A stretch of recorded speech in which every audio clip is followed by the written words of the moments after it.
Let's just talk about whatever. Like, do you have something specific, like of interest that you want to put forward to your, base that watch you, your client base that watch you? Yeah, most of the people I train, the girls, they're a bit overweight. They want to lose some weight and feel more comfortable and more confident. Mm-hmm. So more questions I want to ask you is like, how do you help the client find the reason why they want to reach that goal? And how to link it to their values. Do you do much of that? So like when you, as an example, when I'm talking with someone who potentially doesn't enjoy exercise, and doesn't really want to get moving, are you talking about how do I promote the fact that exercise, if we link that to your value, this is why it will benefit you and why you'll get more out of your life if you do this, and how it will help you to, get more from your values. Is that what sort of what you mean? Yeah. Because I think a lot of people get into it and they want to lose weight just because they're in the fantasy of, I want to look like that girl, like I want to look like that girl, and that'd be awesome, like I'd be so. I was going to say you don't look like her. Yeah. You look like you. Yeah. Just get your head around that. Yeah. How do you visualise how you want to look? So I hate when they show me photos. Yeah. Like, you don't look like her.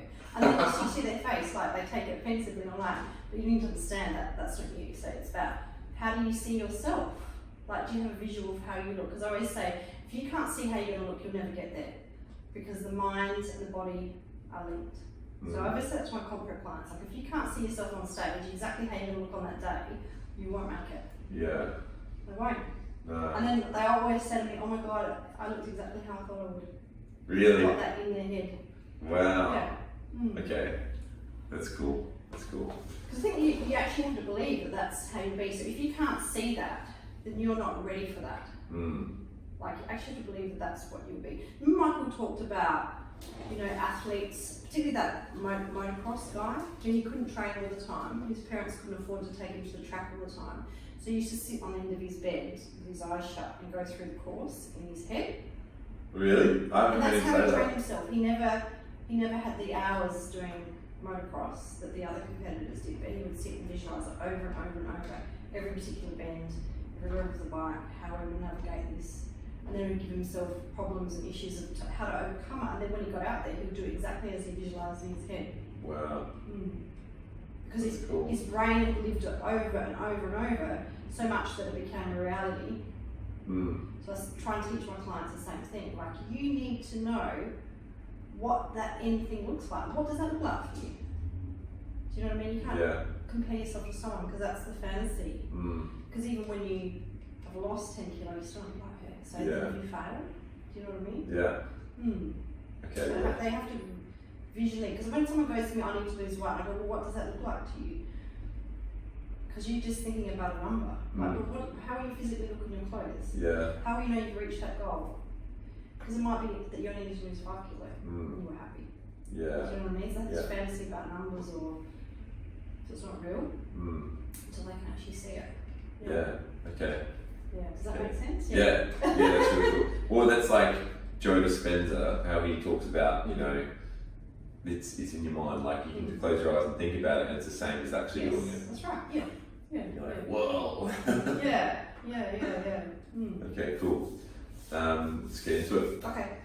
Welcome to Mitch Ping's Mind. We're back again with a very special episode, all about fat loss and nutrition and pretty much just overall health. I think when people say to you like, "Oh, you're a nutritionist," and you're just like gritting your teeth, like, well, I'm not like just a nutritionist, or people have this perception of what a nutritionist is. Like, what do you actually do, and what kind of people do you help? Well, I help every sort of person you can imagine. I think when I think of myself, I'm more than just a nutritionist. I want people to live an exceptional life, and nutrition plays a huge part in that. So, like, what you predominantly will be what you're giving your body in order for it to function at a high level. So nutrition is a massive part of it, but it's also mindset. Like, you can be eating an amazing diet but still not really feel good about yourself because your mind's not functioning at the level that your nutrition is. It's all about how do we live an exceptional life, not just through the foods that we eat, by the activity that we do, the values that we have, are we in line with those values? So it's all about bringing all of that together. So when people say I'm a nutritionist, I like to think I'm more than that. Like, when I sit with a client, I really want to delve into their life and actually understand them on a far deeper level than the food they're eating or the exercise that they're doing. If that makes sense. Yeah, definitely. So I met Dayni doing, who would have guessed, a Mojo course, right? If everyone who follows me be like, yeah, that Mojo guy keeps, because I'm doing all these courses, I'm promoting him. But yeah, Michael's awesome, and you've known him for a long time. Okay, so I went and saw Michael way back in 2013. Wow. Yeah. So I was actually lying in my bed one night, and I was actually at that point in my life where I was thinking, oh my God, my marriage has failed. I'm 35 and I'm living at home with my parents. Yeah. And I'm still in a business that I was with my husband or ex-husband at that time. I'm thinking, how will I ever untangle myself from this position? And I was lying there and I just didn't have the know-how to do it, because I'd been in a situation where I had a business partner, which was my husband, for 10 years, and we built this business, and now that was all disintegrating, I really didn't know what I had to do next. So I'm lying there in bed going, I've got to do something, and I'm scrolling through Facebook, and I saw this Mojo guy with the pink and black logo, like as you've got on your hat. I just thought, oh, he's at Adelaide based, well maybe I can just do that. I think the tickets were only like $27, and I thought, I'll go. And I really didn't know what I was getting myself into. Anyway, arrived at his course, and he was all about jumping up and high-fiving everyone, and I'm like, oh my God, why am I here? This is not what I signed myself up for. But I got past that, and I think he framed me, because he said, I think, like, maybe a third of you will want to leave, because, you're thinking, why am I here? So I'm like, I stuck it out to the end, and it was really just the kickstart for me to go, you know what, I've got some ideas and some systems and some know-how to actually propel myself forward now. And that's how it kind of started my journey. Wow, and that's so cool. I'm so thankful for that moment that I met him, because of where I am now.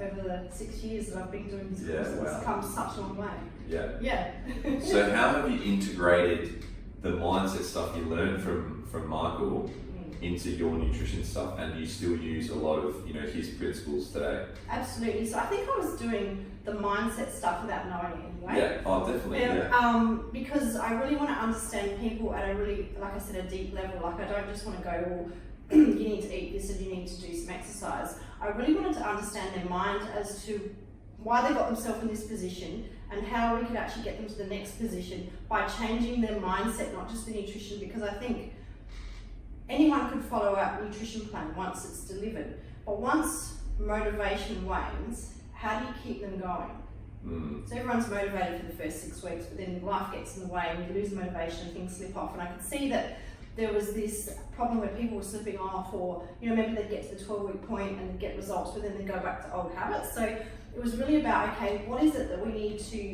do to people's mindset to give them the motivation to keep going, or to set new goals once a goal is reached. And Michael's value system really came into that. So a lot of the time I'll get someone maybe who comes to me and they know they've got to change their nutrition, like their GP said so, or maybe they've had some health issues, but they really don't want to. Like, it's a bit of a scary change and a bit of fear. So by getting the client to actually understand their values, and then link the nutrition or the movement that they need to do, or the lifestyle changes they need to implement to their value system, you can actually sort of see them go, so it's not about just eating healthy. It's kind of like if someone's got, family in their top 3 values, and I say, well, don't you want to be around for your family, or to see your grandchildren grow up, and you can all of a sudden see them going, this is not just about eating better, this is about my quality of life and longevity and being around for a long time. And another thing I explain to people is, well, there's no point living for a long time if your quality of life is not so good. That's a good one. And actually, you can live to be, I think the average age is about 84 now, but if the last 10 years of that is not good quality, and you're in a wheelchair, or you're in a nursing home, or you're not being able to enjoy your retirement, well, what's the point?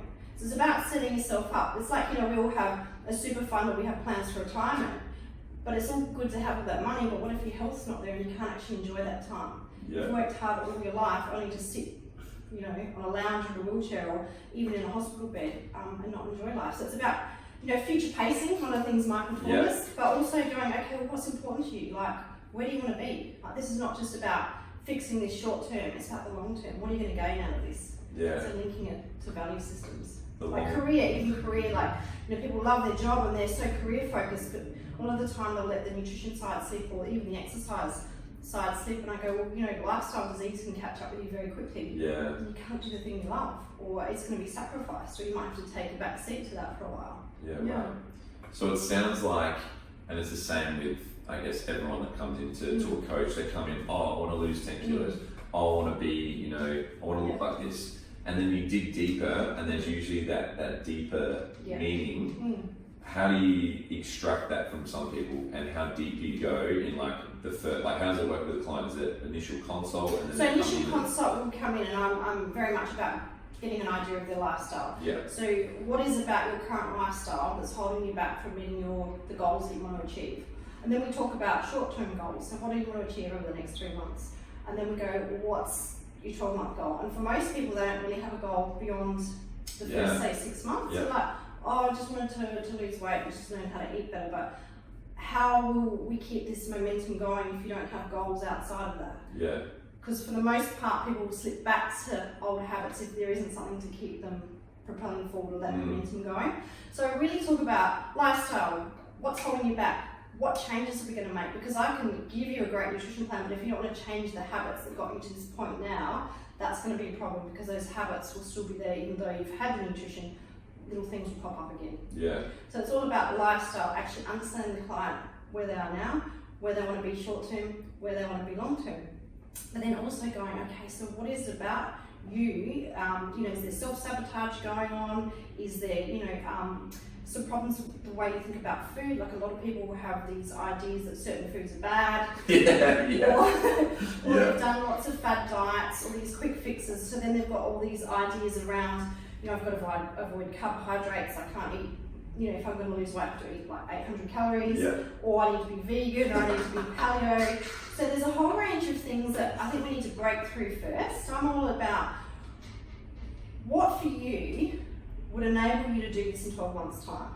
Yeah. So, and most people are going, oh, you know, like, well, if I've done, you know, for example, they've gone vegan because they've heard that we need to avoid meat because it's bad for our health. I'm like, that's all good, but are you going to be vegan in 12 months' time, you know, 5 years' time? So let's really be simple about it and be realistic about it. So if you want to lose weight, that's excellent. That's the easy part, I think, because as you know, weight loss is the byproduct of being in a calorie deficit. So that's the easy part, but the hard part is them actually sticking to the caloric deficit because of the ideas they've got around certain types of food, or perhaps they've done a bit of a restricted binge cycle. So it's about breaking through some potential roadblocks that have been holding them back in the nutrition long term, and actually teaching them that I believe inherently there are no good or bad foods, but it's about having restraint around how much you choose to eat of any one food, and then how you combine that with the rest your food for the rest of the day. So it's really about knowledge and education as well. 100%. Because I don't think that anyone should be following a nutrition plan forever. I think a nutrition plan is a great guide to set someone up on their path, but they actually then need to understand nutrition at a level in which they can take care of it for the rest of their lives. If that makes sense. So it's all about the coaching to get them to that point where they feel confident that they can actually do their own nutrition. And that doesn't mean you have to use a tracking app, but it's about being mindful, understanding the caloric values of foods, how to put foods together, so you're meeting your micronutrient needs, your fiber needs, your protein needs. And then they can actually start to gain the confidence to mixing up their meals a little bit, trying new things, and having that ability to move forward without having to keep going back to a nutritionist or a dietitian or buying the next diet book. And I think that's where the dieting industry fails a lot of people. It's all about quick fixes, and then they set you up to fail, so you buy the next product. Where I'm about, okay, once you've reached your goal, how are you going to keep going? And what's your next goal? Exactly. Or what's the exit strategy once you've reached the goal? Like if you're at that happy place, how do you then maintain that? I love that when people say, like, you do a consult with them and you go, okay, what's your food look like? And they're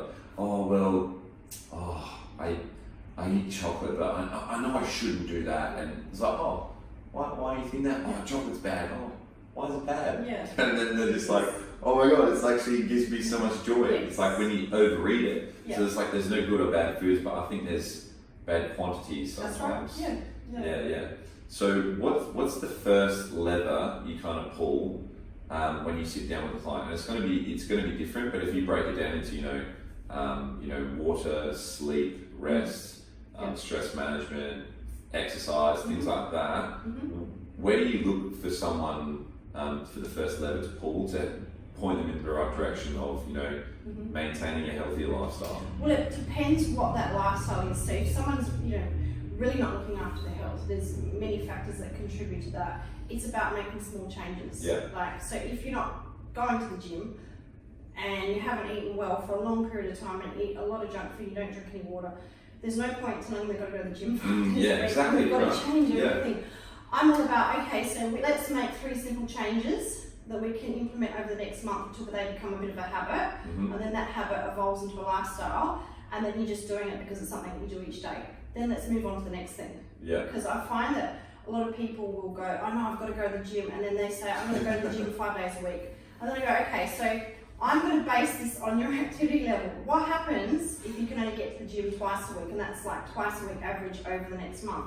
I said, then your caloric needs aren't going to be in line with what you said you're going to expend in energy. So I said, what would be the happy medium that wouldn't give you anxiety about going to the gym? And we might then get that down. Okay, I can definitely go twice a week, and I can definitely go for a couple of walks. Excellent. Because then you're not going to set yourself up to fail. Because people go, I'll go 5 days a week, and then they get anxiety because they only went twice this week, and then they're trying to fit it in with their life, and then it all gets too hard, and then they're embarrassed. And then they don't want to sort of tell me what's going on. So it's all about small changes. So for someone who's really not looked after their health, I might go, we just need to drink more water each day. And I love this one. I've got this thing here. I said, go and get one of these from Foodland. This is 2.2 litres. Bigger than your head. Because people need to gauge what they're doing. Yeah. When I explain all the benefits of water, they're like, I didn't know that. Yeah, what are the benefits of water, So it's all about, feeling amazing and having energy, and your skin looks good. And typically for the girls, say, your skin will look plumper and you'll look fresher and you have more energy. So I said, go and get one of these from Coles or Foodland, fill it up and aim to finish it before 5 o'clock. Yeah. And take it everywhere with you. So that's a great start. Then I might go, okay, so maybe your nutrition plan is not right for you at this point, but maybe you just need to eat more fruits and vegetables and reduce your intake of junk food and keep a bit of a food diary. And next time we catch up, let's have a look at how that's progressed. And I love the old go for 3 10-minute walks every day. Oh, yes. Oh my God. Yeah, so one in the morning, one at lunchtime, and one in the evening, because you're getting fresh air and sunlight. Yeah. It's time for you just to get away from the laptop or the screens and just get moving. And that is 30 minutes. Yeah. If you said to someone you've got to walk 30 minutes every day, sometimes that can be overwhelming. Yeah. If I said, get up in the morning, have a glass of water, walk 5 minutes out your door, turn around and come home, could you do that? Oh yeah. Could you do that at lunchtime to give yourself a bit of a break? Yes, and then dinner, same thing. And before you know it, they've done 3 10-minute walks, 30 minutes. And that's just a really great start. Yeah. So it doesn't need to be that all of a sudden you've got to start doing, 5 or 6 gym classes and completely overhaul your nutrition. So everyone's uniquely different. The main thing is you've got to create a system that someone can go, I can do that. And once they start to enjoy that system, you can evolve the system and then do something a little bit more. Yeah. And then you've obviously got the hardcore people that come in and retrain 5 days a week, and they just, Yeah. need maybe to rest a bit more, recover a little bit more, and maybe get some more protein in the diet, and that would be the system for them. So everyone's unique. Yeah. But it's about really finding out what level that person is at and not to overwhelm them. I love that. Yeah. And then, oh my God, the 10-minute walks, because I drill that in my seminars and my clients, like 10-minute walks, 10-minute walks. Yeah. And it's so, there you go, you heard it here. From how long have you been in the industry? Oh my God, since 2003. Yeah, it's 16 years. Yeah. There you go, folks. Go for your 10-minute walks. Yeah. It's so good. I just love them for stress. And especially in the morning, like have the water and then you see the sunlight and you sets your circadian rhythm. Oh my God, it helps digest food. Yeah. I think it's also it's just that, because life's so hectic, it's just that time to have 10 minutes of peace to yourself, and you can do a little bit of mental planning, and you can think about stuff that you want to achieve at a personal level, and it's not just go thinking about the next thing you've got to get done. You can actually just do some thinking for yourself. Yeah. Okay, so if we're talking bang for buck, like weight loss, maintain sustainable weight loss strategies, right? 10-minute walks definitely up there, like drinking water. Yes. What other bangs for the Sleep buck? hygiene's massive. So Yeah, a lot of okay. people will not get enough sleep, and you know when you're constantly tired, it just drives hunger and it drives your body's need for a quick, easy, accessible food. So you'll find you have more cravings for carbohydrates, for fats, and quick, accessible foods. When you actually didn't need those extra calories, you just needed more rest. So it's all about creating a sleep routine. And I love the analogy that I use for my child. So when a child is born, we need to teach them to be able to self-soothe and eventually go to sleep, and we create a routine. I thought you just let them sleep in your bed with you every night and let them wake you up every night. Well, You don't do that? that's happened. Yeah. That still happens. But it's also about letting them know that it's sleep time. So, you know, Yeah. as a child, predominantly it's like you have your dinner and then you have bath and then relax time, bit of playtime, it's a book and then it's bed. And so it winds down their little brain to know that that's the next process. As an adult, we don't do that. Like, we're at the laptop till like 10 o'clock, and then we're on social media till 11, and then we're like, shit, I've got to get up, so I better turn my phone off and go to sleep. And then you flick the light off, and then you wonder why you're there, tossing and turning for so long. So you've got to actually train your own brain and body that we're coming into sleep. And what I do from a lot of my clients is I'll say 40 minutes before you're actually going to go to bed, no phones, no social media, no laptops, no TV. Go and do something for yourself. So it might be that you have like a nice shower or even a bath, or you read something of interest like a book, magazine. Go old school. Dim the lights, right down. My favourite is a cup of chamomile tea with a teaspoon of honey. Because the honey releases serotonin, tryptophan, and the sleep hormone melatonin. I didn't know that. That's cool. So it's just a bit of a process, a hormonal process that shuts you down for sleep. The chamomile tea in itself, it's a nice warm drink. And what the brain actually needs to do is drop its body temperature in order for us to get ready for sleep. So we need to actually drop right down. So having either a hot tea or a bath, and then dropping suddenly will make you quite tired. Obviously turning the light right down as well indicates that we're coming into a sleep period. So it's about ensuring that you have a little bit of a routine, but also that you go to bed at the same time every night, if possible, and wake up at the same time each day, even if it's the weekend. And you train your body to get ready for that sleep period. And you know, for the most part, in the world that we live in, unless people are aware of that, they just do this crazy thing and try and go to sleep and then wonder why they're working. So it's just about realising that rest and recovery and sleep is as important as the nutrition and the exercise.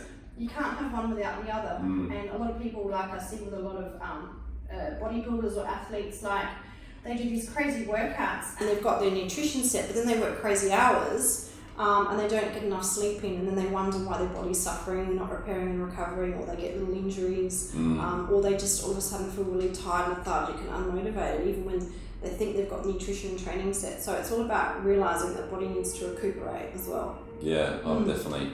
I like to say, don't set an alarm to wake up, set an alarm to get to bed. Yeah, absolutely. That's another one. Yeah. Okay, so we've got water, walks, sleep routine. Yes. What's next? Oh, nutrition. Oh, right, that's your special. Okay,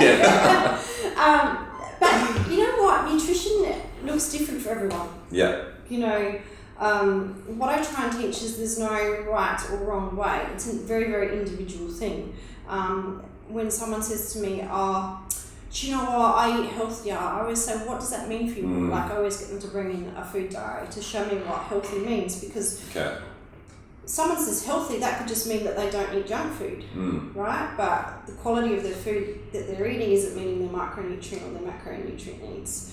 For someone who says healthy, it might mean that just means all clean, wholesome, unprocessed foods that they prep.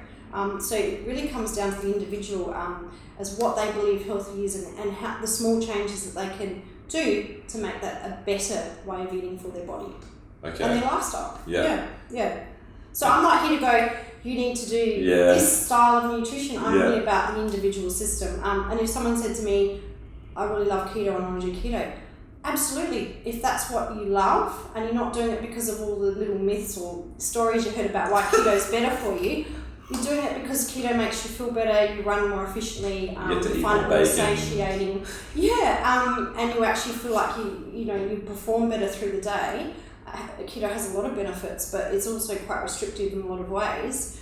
And I always say, are you going to be doing keto in 12 months' time? 2 years' time. If they can happily say yes, then absolutely, let's do keto. It's the same with being vegan. A lot of people, I call them, we in the industry we call them vegans, like fake vegans. Oh yeah. And they're doing it because they think it's about, losing weight, or it's a healthier option because they've watched documentaries. Yeah. Oh my god. I need to see that Arnold Schwarzenegger movie just so I can debunk it. I watched. Yeah. Have you heard?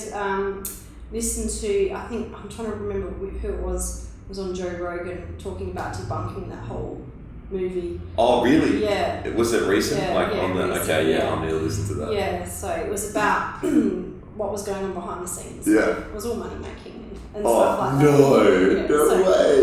But Arnold, my favourite was like, everyone goes, did you know that Arnold Schwarzenegger was a vegan? No. But probably his whole life to build all those wonderful muscles that he has, he ate meat. Yeah. Yeah, and took substances as well. So, the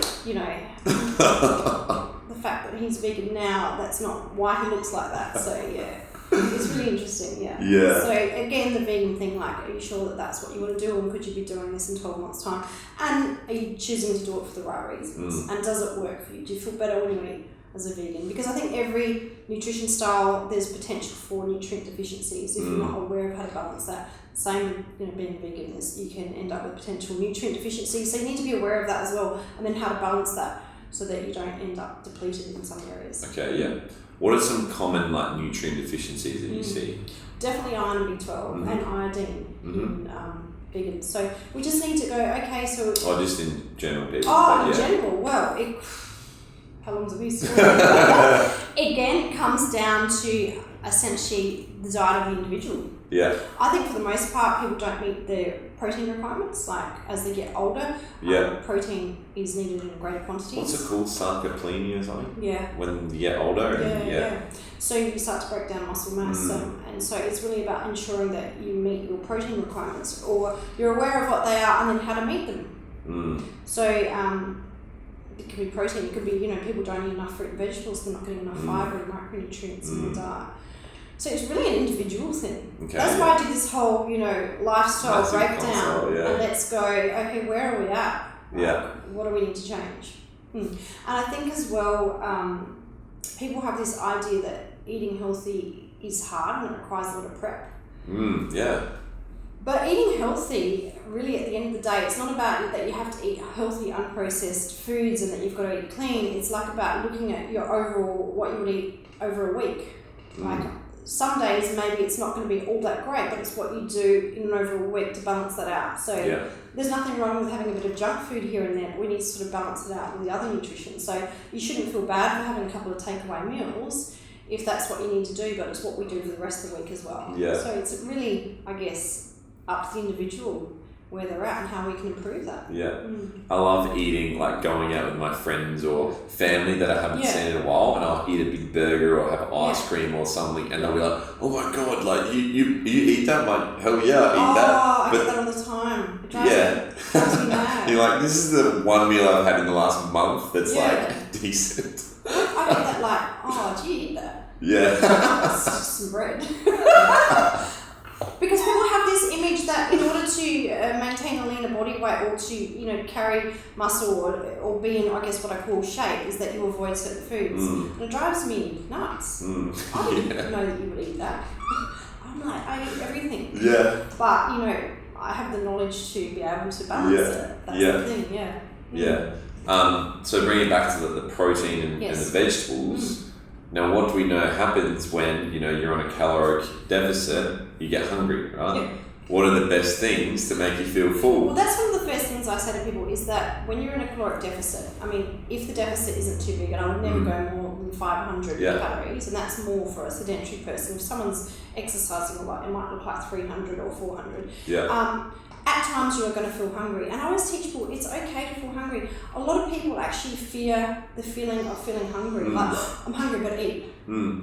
It's okay to go for periods of time without eating, and it's actually okay to train yourself to feel and acknowledge that feeling is okay. So one of the first things I explain to them is that we are in a calorie deficit, and what you're going to find is at times you're going to be hungry, and that's okay. You just got to ride it out. So drink some water. Yeah. Or change your mindset around it. So instead of going, oh my god, I'm hungry, like I don't know, like, I'm going to pass out. I go, okay, if you're hungry, at this point in time, you're training your body to use fat for fuel. And that's a really good way to sort of put it. So instead of going, panicking, I'm hungry, I'm starting to break down fat. Yeah. Even though we're breaking down fat all the time. Shh, don't tell them. But training their mindset to go, this is actually an okay thing. Yeah. The point of no return is essentially if your calories are way too low and you're going to start to feel moody and lethargic and you can't do all the things that you want to do and your brain's not functioning, obviously that's not a good thing. But there's nothing wrong with feeling a bit of hunger at times. In fact, it's actually good for you to feel that way. Yeah. So would your protein requirement, if you hit it, like what do you go, gram per pound? So I actually work out protein on lean body mass, not overall weight. Because how I try and explain it is if someone comes to me and they're incredibly obese, if we worked it out on overall weight, they're going to be eating protein. 1,000 grams of protein. And if someone came to me who's a female athlete, like at about 14 or 15% body fat because of their sport, high degree of muscle mass, and we actually worked out, and they're quite lean, and we worked out their protein on muscle, their protein on overall weight, they're going to be on way too low protein for the amount of exercise they're doing or for the amount of muscle that they have. So I work it out on lean body mass, so essentially the overall weight minus their body fat is what we come up with lean body mass, and then I normally work that the lowest amount is 2 grams per kilo of lean body mass, all the way up to I think it's 3.2 if they're in their 50s and over. Yeah, okay. And when they hit that, will they feel more full when they hit their protein? Protein is far more satiated. Yeah. So having more protein in your diet, you're going to feel fuller for longer. Okay. Absolutely. Yeah. What about vegetables? Do they make people feel full? 100%. Yeah.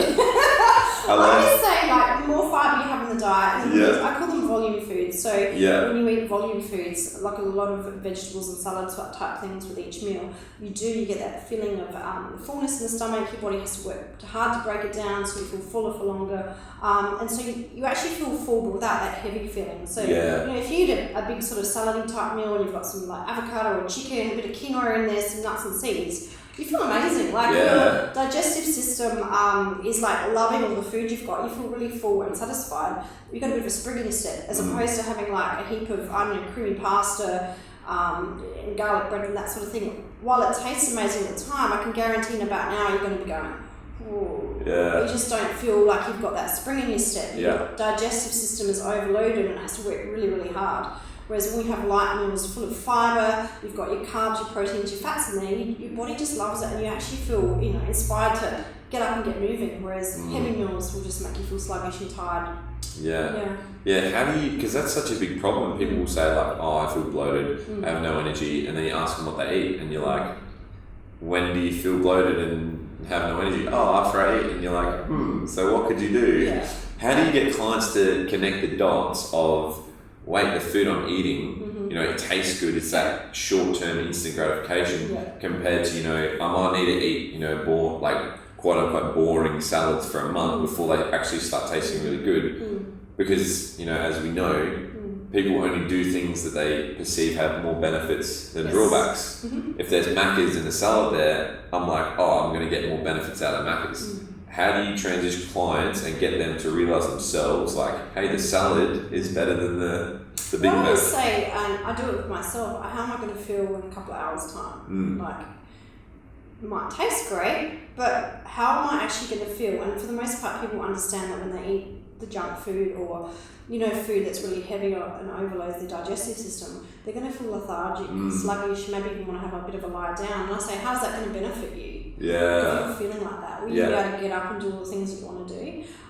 So when we eat the salad, potentially maybe it didn't taste as good as the Macca's, although I think it does. If you come and see me, I make the food taste amazing as well. But it's all about, what's that going to do for me in the next couple of hours? How's it going to do for me? Like, am I going to be able to get up and do all the things I want to do? So it's really about, again, future pace it. Like, okay, so if I eat this, what's the outcome in a couple of hours? Am I going to get the benefits of what I wanted to achieve today, or is it going to make me feel like shit? Am I going to feel moody, sluggish, and I'm not going to achieve everything I set out for the day?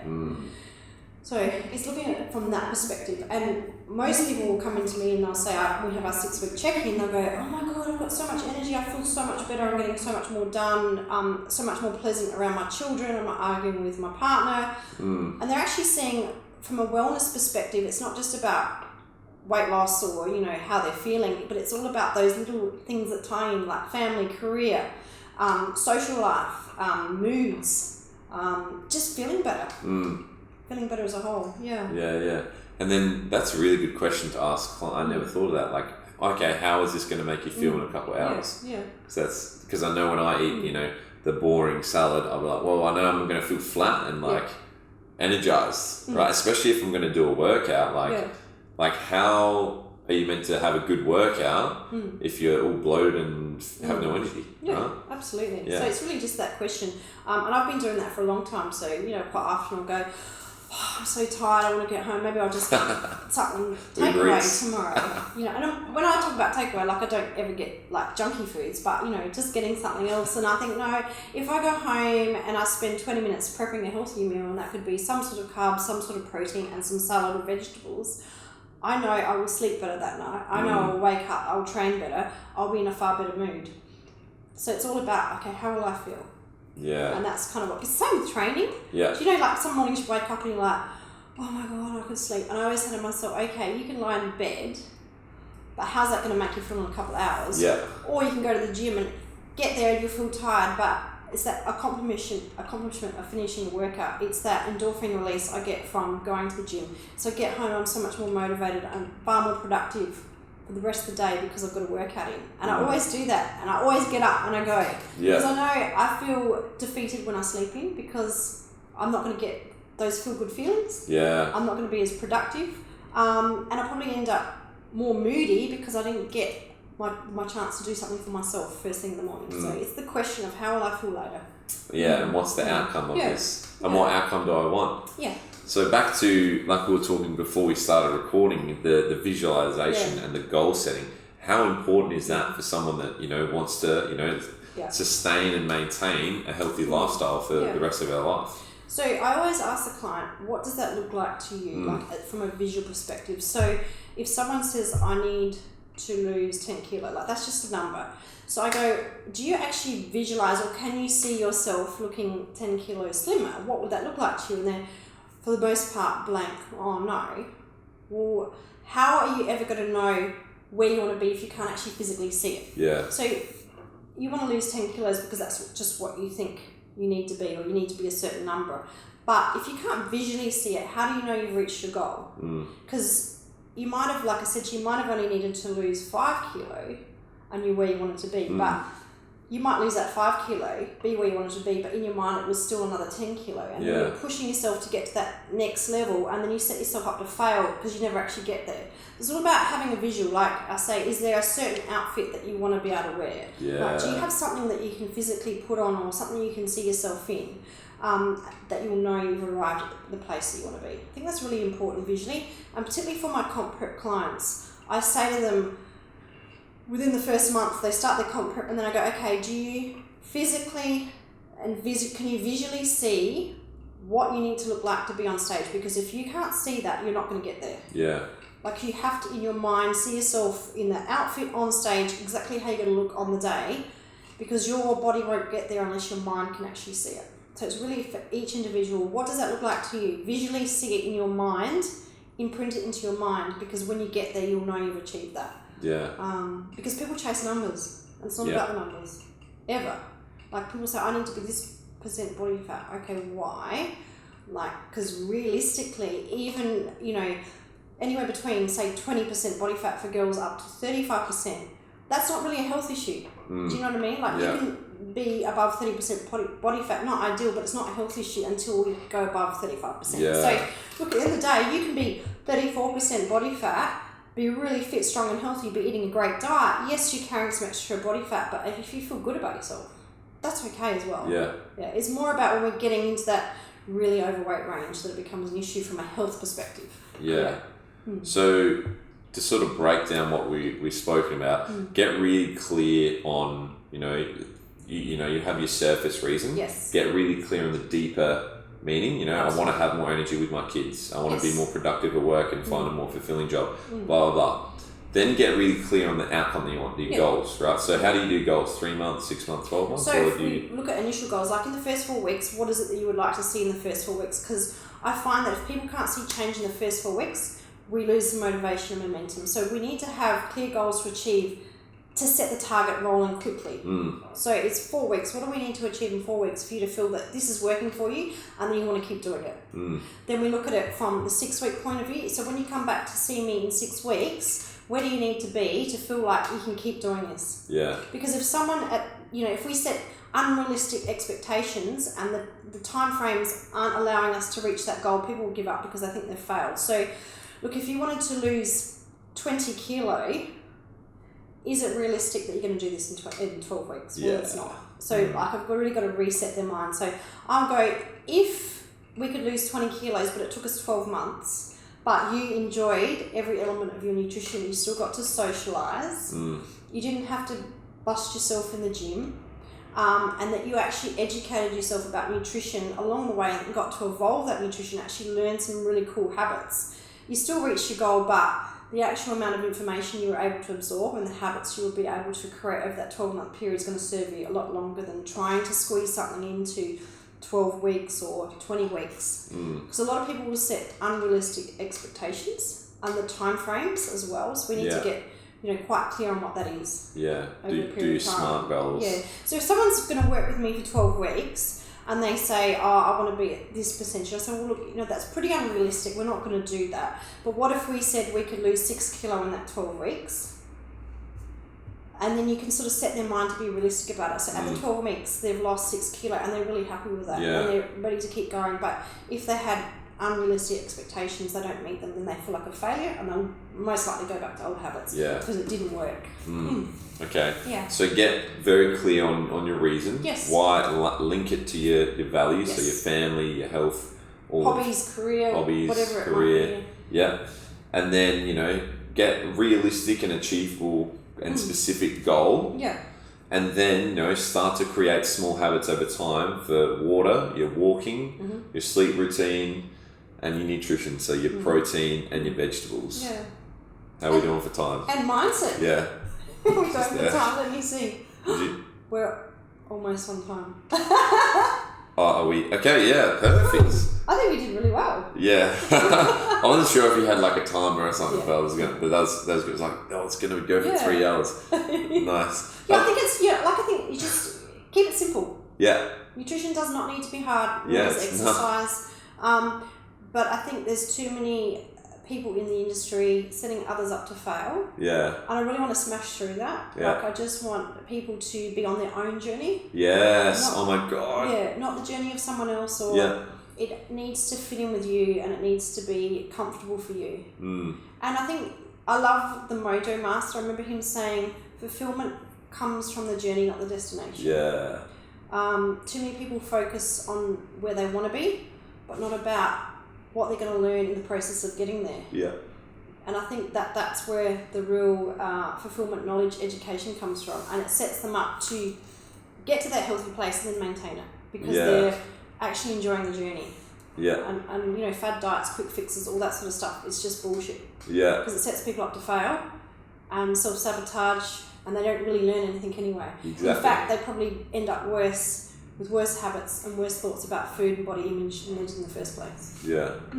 I love that. Something Michael said that blew my mind the last course, where he said if you win the lotto $100 million, you'll always, they'll always spend it all in a couple of years. They'll be back in an even worse state than they were to start with, because you always go back to your level of knowledge. That's right.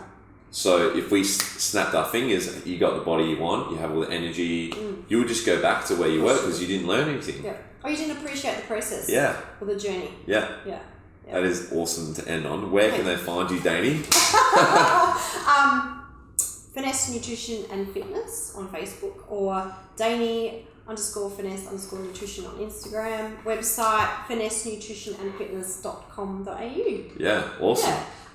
And don't be turned off that I do comp prep, because that's 1% of what I do, and I absolutely love it because it's very scientific, right down to the last intricate nutrition plan that I write in the lead up, and I love that. I love crunching numbers, but for the most part I just love helping everyday people feel empowered and live an exceptional life. I just want everyone to understand how good you can feel. Boom. Yeah. That's it. Wow, that's awesome. Thanks for coming on. My pleasure. Thank you for having me. It's You're been very fun. welcome. I'm sure they enjoyed it. Yeah. So hit us with a rating. You can find me on Instagram, Mitch Ping, and YouTube, Fit Mitch Ping, and we'll see you guys next time. Thanks for watching. Thank you. Listening. Bye.